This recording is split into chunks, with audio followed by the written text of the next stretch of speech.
Buenas tardes, mi nombre es Camila Angarita y junto con mis compañeros Fabiana Manosalva, Jesús Peña y Guillermo Martínez les vamos a hablar sobre la bioquímica sanguínea. Primero que todo debemos saber que la sangre es el componente del sistema circulatorio que se encarga de transportar los nutrientes hacia los tejidos del organismo y esta se encuentra constituida por el plasma y las células sanguíneas, que son los glóbulos rojos, los glóbulos blancos y las plaquetas. El plasma es la parte líquida de la sangre y en él se encuentran suspendidas las células sanguíneas. Las células constituyen alrededor del 45% de la sangre y esto se conoce como hematocrito, es decir, la fracción celular.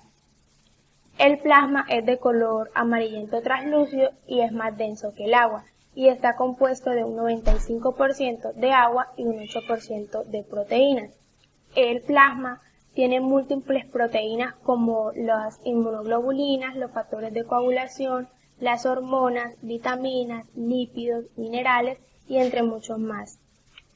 Es importante también señalar que para los médicos el plasma es también una ventana al metabolismo, ya que gracias a su facilidad de obtención se pueden realizar múltiples pruebas de diagnóstico en los laboratorios de bioquímica, hematología e inmunología.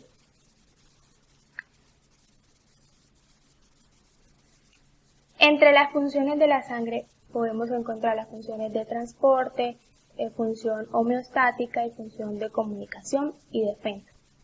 El transporte de sustancias establece la relación entre el medio intracelular y el exterior. La sangre se encarga de transportar sus diferentes componentes y los desechos del metabolismo celular. Mantiene también la presión oncótica y participa en el equilibrio electrolítico. Esta interviene también en el proceso nutritivo, transportando los nutrientes desde los intestinos hasta los tejidos del cuerpo. Y transporta algunos ligandos como los fármacos, iones metálicos, hormonas, entre muchos más, participando también en el mecanismo de defensa. Formación de las células sanguíneas. Las células sanguíneas comienzan su vida en la médula ósea a partir de un solo tipo de células llamadas células precursoras hematopoyéticas pluripotencial y a partir de esta comienza a tener una serie de sucesivas divisiones hasta formar las células sanguíneas. Esta división de la célula precursora hematopoyética van a crecer en un linaje de células en cultivos que van a dar origen a cada tipo de célula específico.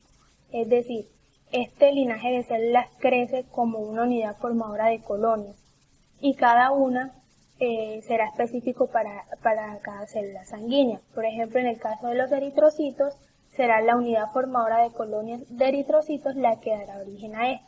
Lo mismo con las plaquetas, que son la unidad formadora de colonias de megacariocitos, e igual con los linfocitos y la de los granulocitos y monocitos.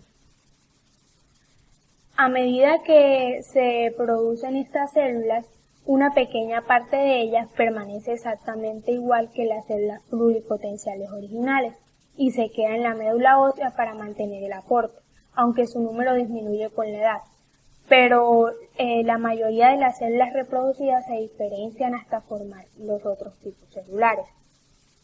Bueno, el crecimiento y la reproducción de las diferentes células precursoras está controlado por múltiples proteínas llamadas proteínas inductoras del crecimiento, como la interleucina 3.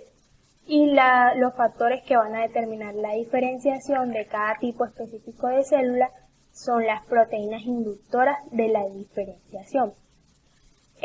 Los inductores de la diferenciación hacen que un tipo de célula precursora comprometida se diferencie uno o más pasos hacia la célula sanguínea adulta.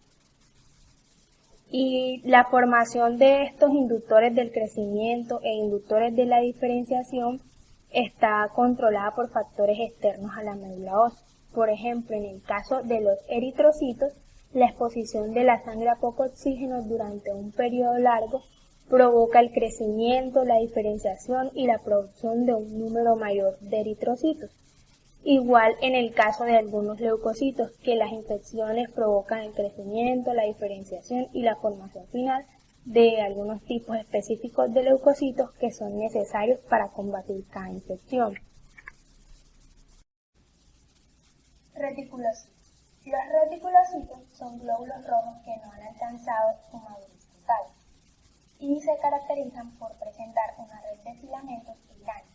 Estos son células anucleadas que poseen, como ya dije, gránulos de ribosomas y algunas mitocondrias que les son útiles para sintetizar el 35% de la hemoglobina restante y tienen un tamaño aproximado de entre 10 a 15 micras. La determinación de los reticulocitos permite evaluar la producción eficaz de la médula ósea y también constituyen una herramienta fundamental en el diagnóstico de las anemias.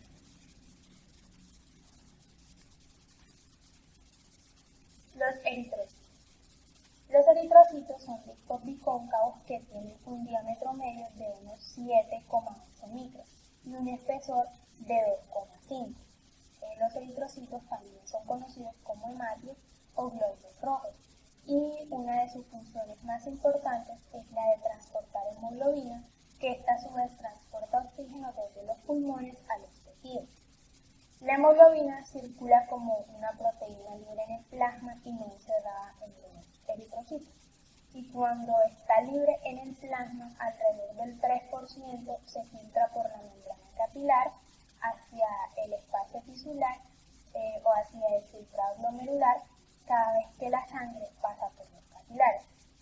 Luego, la hemoglobina debe permanecer dentro de los eritrocitos para poder así realizar con eficacia sus funciones de transporte de oxígeno. Los eritrocitos tienen otras funciones además del transporte de hemoglobina. Por ejemplo, ya que contienen una gran cantidad de anhidrasa carbónica, que es una enzima que cataliza la reacción reversible entre el dióxido de carbono y el agua para formar ácido carbónico, aumentando así la velocidad de reacción varios miles de veces. La hemoglobina de las células es un excelente amortiguador ácido básico, al igual que la mayoría de las proteínas. Es por esto que los eritrocitos son responsables de la mayor parte del poder amortiguador ácido base de la sangre completa. Las concentraciones de eritrocitos normales en hombres sanos es de 5.200.000 por mililitros cúbicos y en las mujeres es de 4.700.000 por mililitros cúbicos.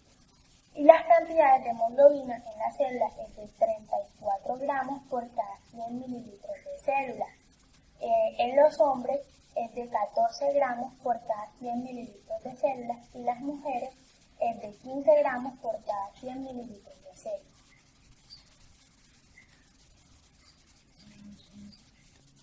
Producción de eritrocitos.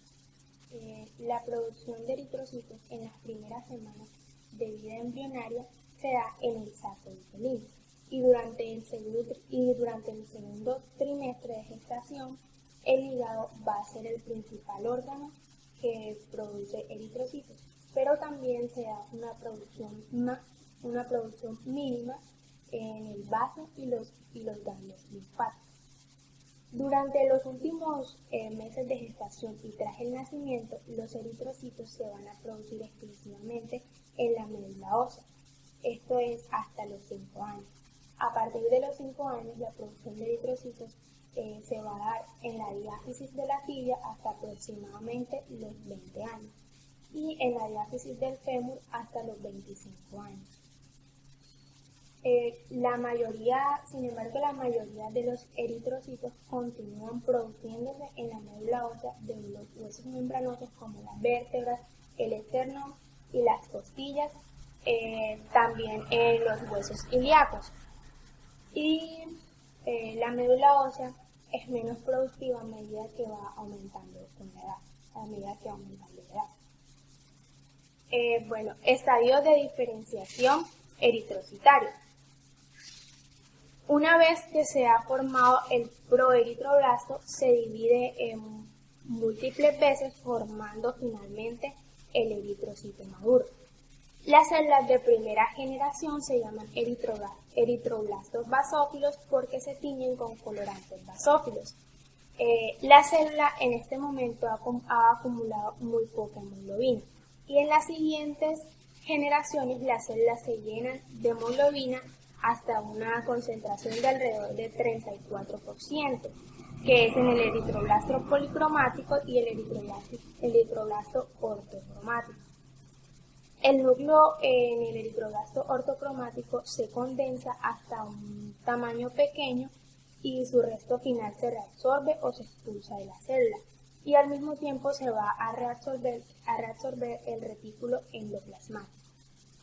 Las células ya en este estadio, luego de esto, se van a conocer como reticulocitos porque todavía contiene una pequeña cantidad de material basófilo. Durante el estadio del reticulocito, la célula pasa a la médula ósea, a los capilares, mediante el proceso de diapédesis. Es decir, que se va a exprimir a través de los poros de la membrana del capilar. El material basófilo restante en el reticulocito desaparece normalmente entre 1 a 2 días y la célula es después un eritrocito maduro. Debido a la corta vida de los reticulocitos, su concentración entre los eritrocitos sanguíneos es normalmente del menor del 1%.